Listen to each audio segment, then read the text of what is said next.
Mae'r cwestiwn yma yn dod o 2018 ac yn ymwneud â'r broses gyffwrdd. Mae asid sulfuric yn cael ei gynhyrchu drwy'r broses gyffwrdd. Mae'r hafaliad yn cynrychioli un cam yn y broses, 2SO2 yn adweithio gyda O2 i creu 2SO3.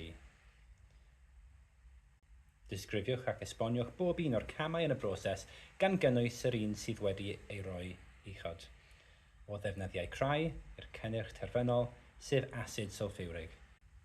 Mae 4 cam i'r broses yma. Mewn cam 1, mae sylffwr yn llosgi mewn aer i ffurfio sylffwr dioxid. S plus O2 yn creu SO2.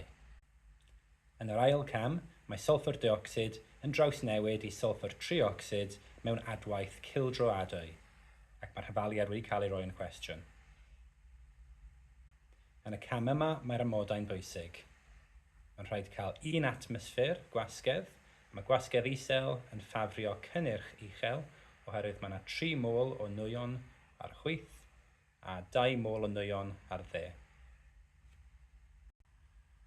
Mae'r tymheredd sy'n cael ei defnyddio yn 450 gradd Celsius. Mae'r tymheredd yn gymharol isel oherwydd mae'r blaen adwaith yn exothermig, ac mae tymheredd isel yn ffafrio cynnyrch isel, ond mae'r tymheredd isel yn rhoi gyfradd isel. Rydyn ni'n ychwanegu catalydd vanadium oxide sy'n gwneud yn iawn am y gyfradd isel trwy cynnyrchu'r cyfradd. Yn cam 3, mae sylffwr trioxid yn cael ei ychwanegu at asid sulfuric crynodedig i ffurfio oliwm. A'r hafaliad am hyn yn SO3 plus H2SO4 yn creu H2S2O7, ac mae'r adwaith yma yn exothermig.